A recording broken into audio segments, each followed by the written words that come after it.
अरे दीदी आ गई आप, आइए अंदर चलिए, यहाँ बहुत ठंड है। बहू तेरी बुआ सास आई हैं, आकर आशीर्वाद ले ले।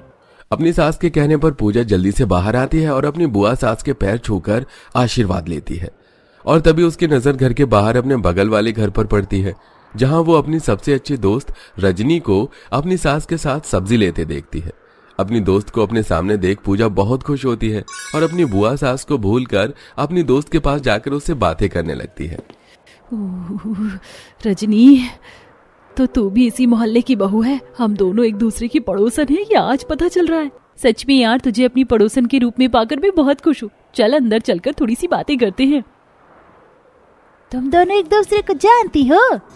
सिर्फ जानती नहीं बल्कि हम पक्की सहेलियां हैं माँ जी। चल पूजा, मैं आज तुझे अपने हाथों की कड़क चाय पिलाती हूँ। भाभी ये क्या, मैं यहाँ आई हूँ और तुम्हारी बहू अपनी दोस्त के पास जाकर बातें कर रही है। बहू की कोई इतनी पक्की सहेली भी है जिसके लिए वो गेम छोड़कर चली गई है? मुझे नहीं पता था। रुकिए, मैं अभी बुलाती हूँ उसे। बहू, अपनी दोस्त से बाद में बातें कर लेना, घर में मेहमान आए हैं, पहले उनकी खातिरदारी कर ले। हाँ बहू, अपने घर वापस जाओ, वरना तुम्हारी सास मुझे घूर कर ही खा जाएंगी। वैसे भी तुम्हारी सास मुझसे जलती है, और अगर तुम मेरे घर में आओगी तो कहीं तुम्हारी सास जल जल कर काला कौवा ना बन जाए। माँ जी, आप बुआ सास को संभाल लीजिए ना। शादी के बाद मैं पहली बार अपनी दोस्त से मिल रही हूँ, और मैं यहाँ जब से आई हूँ पहली बार किसी से बात कर रही हूँ। कोई और है भी नहीं यहाँ पर। पूजा अपनी सास की एक नहीं सुनती और अपनी दोस्त के ससुराल में जाकर बैठ जाती है और दोपहर से शाम तक अपनी दोस्त से बातें करती रहती है। इसी तरह समय गुजरता है और अब जब भी मौका मिलता दोनों दोस्त आपस में मिल जाती। ऐसे ही एक दिन पूजा खाना बना रही थी, तभी रजनी उसे रसोई की बालकनी से आवाज देती है और पूजा खाना बनाना छोड़कर बालकनी पर खड़ी होकर अपनी दोस्त से बातें करने लगती है। हाँ बोल, क्यों आवाज दे रही है? और तू बिना शॉल के बालकनी पर क्यों खड़ी है? ठंडी लग रही क्या? सुनना, अगर शाम का खाना बना रही है तो 4 रोटी एक्स्ट्रा बना दे मेरी सास के लिए। दरअसल हम सब आज चावल खाने वाले हैं, अब सिर्फ सास के लिए रोटी कौन बनाए इस ठंड में। अरे बस इतनी सी बात, चिंता मत कर, मैं 4 के बदले 5 रोटी बना दूंगी इस ठंड में तेरी सास के लिए। आखिर तू मेरी दोस्त है, तेरे लिए मैं इतना तो कर ही सकती हूँ। इस तरह एक बार फिर दोनों दोस्त रसोई की बालकनी पर खड़ी होकर बातें करने लगती है, जिस वजह से पूजा का गैस पर रखा सारा खाना जल जाता है और खाने की बदबू सूंघकर पूजा का पति रमन और सास आशा उसके पास आते हैं। और रमन जल्दी से गैस बंद करके पूजा से कहता है, पूजा तुम अपनी दोस्त से बात करने में इतनी भी क्या बिजी हो गई कि तुमने सारा खाना ही जला दिया? बहू, इस ठंड में तुम अपनी घमंडी सास के लिए खुद 4 रोटियां बना लो, क्योंकि तुम्हारी दोस्त ने तो अपने घर का ही खाना जला दिया। तुम्हारे घर के लिए क्या ही बनाएगी वो खाना? क्योंकि गलती पूजा की थी, इसलिए वो रमन और अपनी सास के सामने कुछ नहीं बोल पाती और आशा की बातें सुनकर रजनी भी खाना बनाने के लिए चली जाती है। अब इसी तरह कुछ दिन बीत जाते हैं और एक दिन जब रजनी अपने घर में ठंड से बचने के लिए हीटर चलाकर कपड़े प्रेस कर रही होती है तो अचानक से उसके पास उसकी दोस्त पूजा आ जाती है। धप्पा, अरे तू यहाँ, तूने तो मुझे डरा ही दिया, पर तू इतनी ठंड में बिना टोपे के यहाँ टोपा तो पहन लेती। अरे हाँ यार, तेरी याद आ रही थी और बहुत ठंड भी लग रही थी, तो सोचा क्यों ना तेरे घर आ जाओ और हीटर में बैठ जाओ। और तू ये क्या कर रही है? कपड़े बाद में प्रेस करना, पहले इधर आकर मेरे लिए ड्रेस पसंद करने में मेरी मदद कर। पूजा के कहने पर रजनी एक गरम प्रेस अपनी सास की साड़ी पर ही रखकर पूजा के पास बैठकर फोन में ऑनलाइन ड्रेस देखने लगती है। और तभी वहां शांति आती है और वो प्रेस हटाकर जली हुई साड़ी अपनी बहू को दिखाते हुए उससे कहती है, बहू ये क्या किया तूने? मेरी इतनी महंगी साड़ी जला दी अपनी दोस्त से बात करने के चक्कर में। माँ जी माफ करना, पता नहीं ये साड़ी कैसे जल गई, मैंने तो प्रेस को खड़ा रखा था। बहू, ये तुम दोनों की लापरवाही की वजह से हुआ है। ये तुम्हारा ससुराल है, कोई मायका नहीं जो हर समय एक दूसरे के घर में जाकर बैठ जाती हो और दोस्ती निभाने लगती हो। माफ करना पूजा बहू, पर तुम्हारी सास को ना तो मैं पसंद हूँ और ना ही तुम्हारा मेरे घर में आना, इसलिए अपने घर जाओ। शांति की डांट सुनकर पूजा उदास अपने घर जाती है। अब इसी तरह कुछ दिन बीत जाते हैं और एक दिन जब पूजा अपने घर की छत पर कपड़े सुखाने के लिए जाती है तो उसकी नजर अपनी दोस्त पर पड़ती है, जो ठंड में नंगे पैर पौधों को पानी दे रही होती है। अरे रजनी, इतनी ठंड हो रही है और तू नंगे पैर पौधों को पानी दे रही है। यार कम से कम चप्पल तो पहन लेती। चप्पल पहनकर क्या करूँ? ठंड इतनी है कि चप्पल पहनकर भी ठंड से राहत नहीं मिलती, क्योंकि मैं खुद भी तो गीली हूँ घर के काम करने की वजह से। और माफ करना, उस दिन मेरी सास ने तुझे कुछ ज्यादा ही डांट दिया। अरे यार कोई बात नहीं, हम दोनों दोस्त हैं और वो हमारी सास है, इतना तो हक है उनका हमें डांटने का। हमेशा की तरह एक बार फिर दोनों दोस्त बिना ठंड की परवाह करे छत पर खड़ी होकर दोपहर से शाम तक बातें करती हैं और दोनों की सास अपनी अपनी बहू को खाना बनाने के लिए आवाज देती हैं। बहू, तुम्हारी बातें अब तक खत्म नहीं हुई क्या? शाम हो गई, आज खाना बनेगा या नहीं? शांति और आशा की आवाज देने पर भी दोनों में से कोई खाना बनाने के लिए नहीं जाती, जिसके बाद दोनों सास खुद खाना बनाती हैं और किसी काम से जब रसोई की बालकनी पर जाती हैं तो शांति और आशा एक दूसरे को देख मुंह बनाती हुई एक दूसरे से कहती है, देख लो बहन, कितनी बातूनी बहू है तुम्हारी। छत पर कैसे दोनों सखी चिपकी हुई हैं। मैं तो कहती हूँ अपनी दुश्मनी भूलकर अब हम दोनों सास को मिल जाना चाहिए, ताकि ये दोनों अपने ससुराल की जिम्मेदारी को समझे। और वैसे तुम बिल्कुल मुझे पसंद नहीं हो, पर बोलते तुम ठीक रही हो। मेरे दिमाग में एक आइडिया आया है, क्यों ना कल हम दोनों अपनी बहुओं के सर पर सारी जिम्मेदारी छोड़कर कहीं बाहर चले जाएं। दोनों सास अपनी बहुओं को सुधारने के लिए अगले दिन बहुओं को सारी जिम्मेदारी देकर बाहर चली जाती हैं। पर जब वो दोनों शाम को आती हैं तो वो देखती हैं कि अब भी दोनों दोस्त घर के बाहर बैठकर बातें कर रही हैं और घर का सारा काम वैसा का वैसा ही पड़ा है। तभी दोनों के बेटे घर आते हैं और पूरे परिवार को बाहर देख रमन और रजत अपने अपने परिवार से कहते हैं, मैं जब सुबह ऑफिस जा रहा था तब भी आप सब बाहर थे और अभी भी बाहर बैठे हैं। ना तो हमें सुबह नाश्ता मिला, ना लंच मिला, और घर की हालत देखकर लग रहा है कि डिनर भी नहीं मिलेगा इस ठंड में। आप दोनों सास बहू अपनी अपनी दोस्त में मगन रहो, हम बाहर से खा लेंगे। दोनों सहेलियों के पति नाराज होकर वहां से चले जाते हैं, जिसके बाद दोनों सहेलियां अपने घर में खाना बनाती हैं और अगले दिन जब रजनी अपनी दोस्त से मिलने के लिए घर जाती है तो जानबूझकर आशा रजनी से झूठ बोलती है, बहू मैं कितना भी कुछ कर लूं, तुम दोनों बहू तो सुधरने से रही। पर एक बात बता दूं, तुम्हारी दोस्त 2 दिन के लिए मायके गई है। अगर अपनी दोस्त से मिलना हो तो अब अपने मायके जाओ। क्या पूजा बिना बताए इतनी ठंड में वो भी अचानक मायके चली गई? अगर ऐसा है तो मैं भी मायके चली जाती हूँ। Thank you aunty. जिस तरह आशा रजनी से झूठ कहती है, इस तरह जब पूजा शाम को अपनी दोस्त से मिलने शांति के घर जाती है तो शांति भी रजनी से झूठ कह देती है और दोनों दोस्त एक दूसरे से मिलने के लिए अगले दिन शाम को अपने मायके जाने के लिए निकलती हैं। तभी उनकी मुलाकात बाहर गली में होती है और तभी रजत वहां जाता है और अपनी बीवी के हाथों में सामान देख उससे कहता है, अरे रजनी, तुम्हें कैसे पता चला कि हम 1 महीने के लिए बाहर जा रहे हैं? चलो अच्छा ही है कि तुमने सामान पैक कर लिया, कल सुबह ही हमें निकलना है। यह खबर सुनकर पूजा और रजनी दोनों ही उदास हो जाती हैं और अगली सुबह होते ही रजनी अपने पति के साथ 1 महीने के लिए बाहर चली जाती है, जिस वजह से दोनों सास बहुत खुश होती हैं। आशा बहन, हमारा काम तो अपने आप ही हो गया। जो हम ना कर सके वो मेरा बेटा कर गया। अब दोनों बहुएं अपने ससुराल पर ध्यान देंगी। हाँ, सही कहा तुमने। वैसे ठंड बहुत हो रही है, तुम मेरे घर में आ जाओ, हीटर चलाकर गरम गरम चाय पियेंगे और अपनी खुशियों को सेलिब्रेट करेंगे। इस तरह शांति और आशा के बीच दोस्ती हो जाती है और अब दोनों सास ज्यादातर समय एक साथ बिताती हैं। पर हर समय पूजा को शांत देख आशा और शांति को अच्छा नहीं लगता। समय यूं ही बीतता है और 1 महीने बाद रजनी वापस आ जाती है।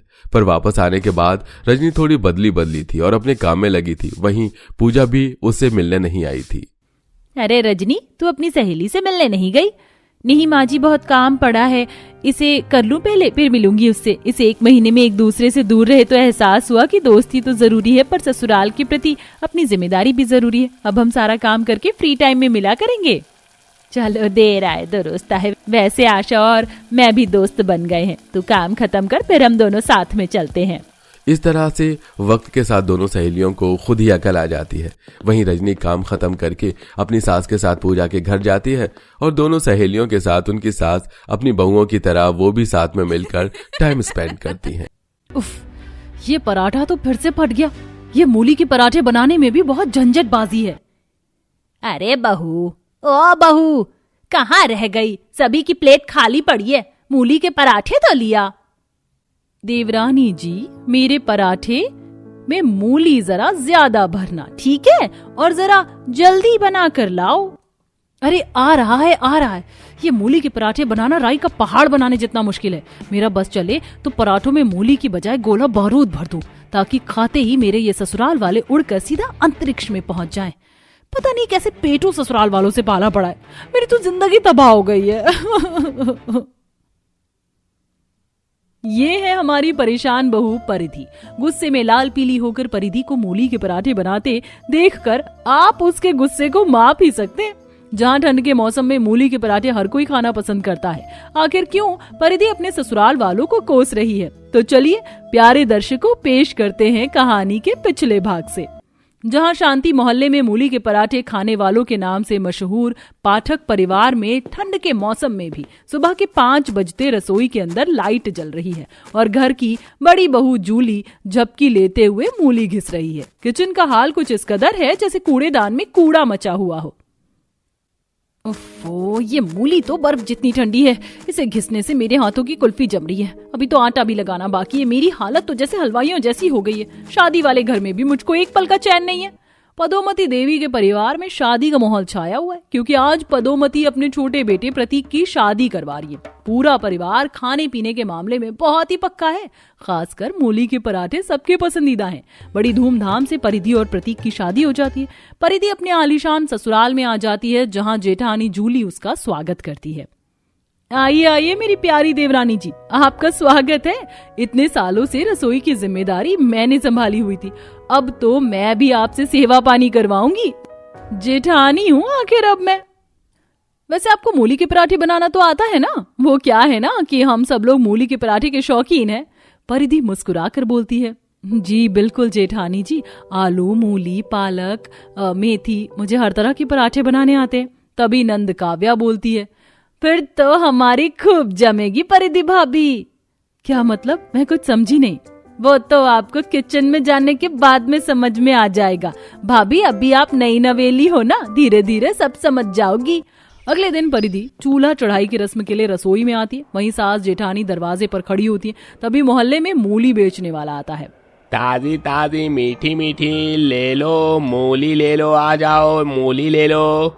बहन जी आ जाओ, ले जाओ, रस्ते का माल सस्ते में। अरे ओ मूली वाले भैया, आ जाओ हमारे दरवाजे पर, कब से पलके बिछाकर तुम्हारा इंतजार कर रहे थे। कहो जूली भौजाई जी, आज कितनी मूली तौलना है? अरे पहले मूली का रेट तो बता, क्या भाव दिया? 30 रुपए किलो है माता जी। अरे 30 को मार गोली, 15 रुपए किलो लगा दे, 10 किलो ले लूंगी। तभी पड़ोसन पुष्पा टोकती है, अरे पदोमती इतनी मूली लेकर क्या करेगी? अचार डालना है क्या?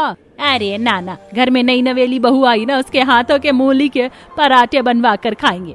अरे ठंड का मौसम ही तो होता है मूली के पराठे खाने के लिए। ठंड के मौसम में भी मूली के पराठे नहीं खाए तो क्या खाए?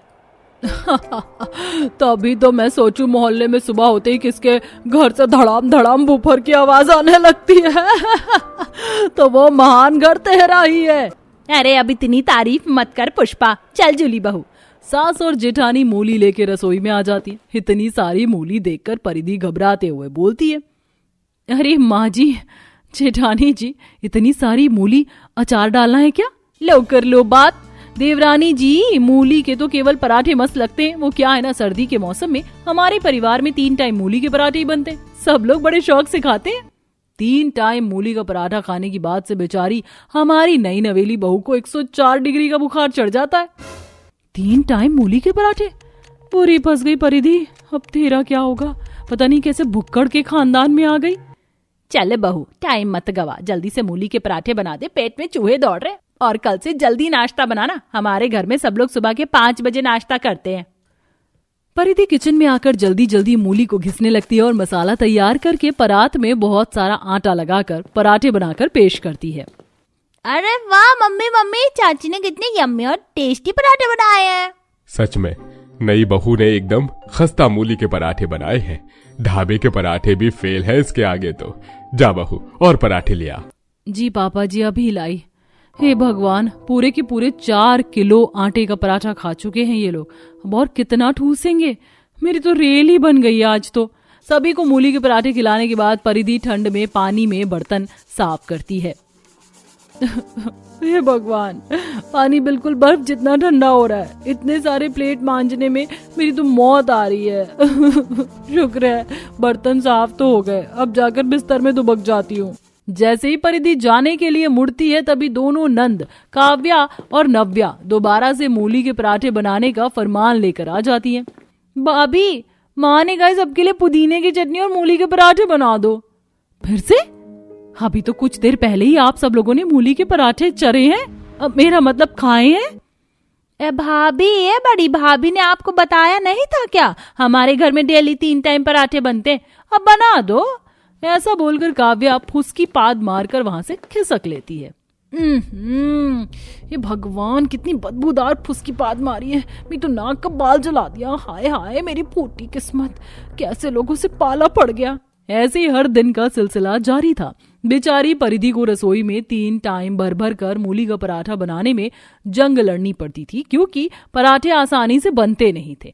कभी बार बार फट जाते तो कभी इतनी मात्रा में मूली घिसने के चलते बेचारी बहू का हाथ भी लाल पड़ जाता। क्या परिधि अपने मूली के पराठे खाने वाले चटोरे ससुराल वालों को लाइन पर लाने के लिए क्या करेगी? तो चलिए देखते हैं। अरे भाई, पराठे बन गए हो तो जल्दी ले आओ। परिधि भूख मर जाएगी, तब लाओगी क्या?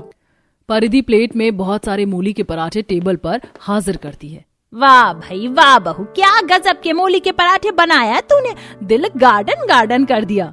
सच में देवरानी जी, आप तो छा गई। पता नहीं किस खेत की गाजर मूली हैं ये लोग। मैं एक टाइम के बाद दोबारा वो सब्जी नहीं खा सकती, और ये लोग इतने दिनों से 3 टाइम मूली के पराठे खा रहे हैं। आज तो मैं कुछ अलग बनाऊंगी। ये हर टाइम मूली के पराठे खाकर मैं बोर हो गई हूँ। थक कर परिधि रात के खाने में सबके लिए गर्मा गर्म दाल चावल बना देती है, जिसे देखकर ससुराल वाले नाक मुंह सिकोड़ लेते हैं। अरे भाभी, आपने क्या बनाकर रख दिया? आपको पता है ना, हम सब लोग 3 टाइम पराठे खाते हैं। पर आप लोग इतने दिनों से ऑयली मूली के पराठे ही खा रहे हैं।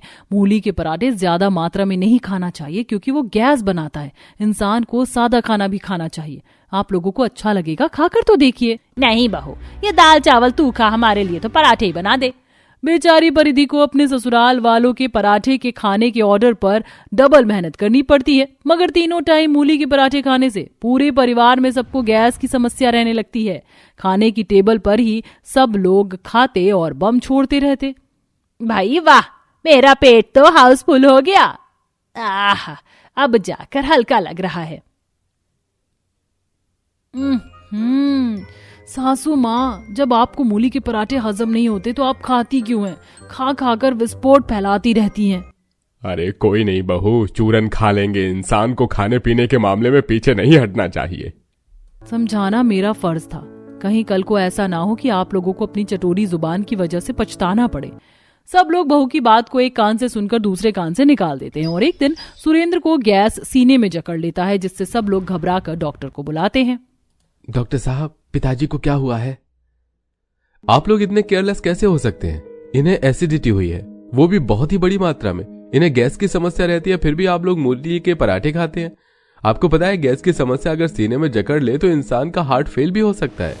इंसान को अपने शरीर को स्वस्थ रखने के लिए हर चीज खाना चाहिए, केवल एक चीज पर टिक कर नहीं रहना चाहिए। सब लोगों को डॉक्टर की बात समझ में आती है, और डॉक्टर के जाने के बाद पछताते हुए वो बहू से माफी मांगते हैं। बहू, हम सबको माफ कर दे। हमने इतनी ठंड के मौसम में तेरे बारे में नहीं सोचा। दिन रात तुझे मूली के पराठे बनवाकर तुझे परेशान किया, फिर भी तू हमारी सेहत के बारे में सोचती रही।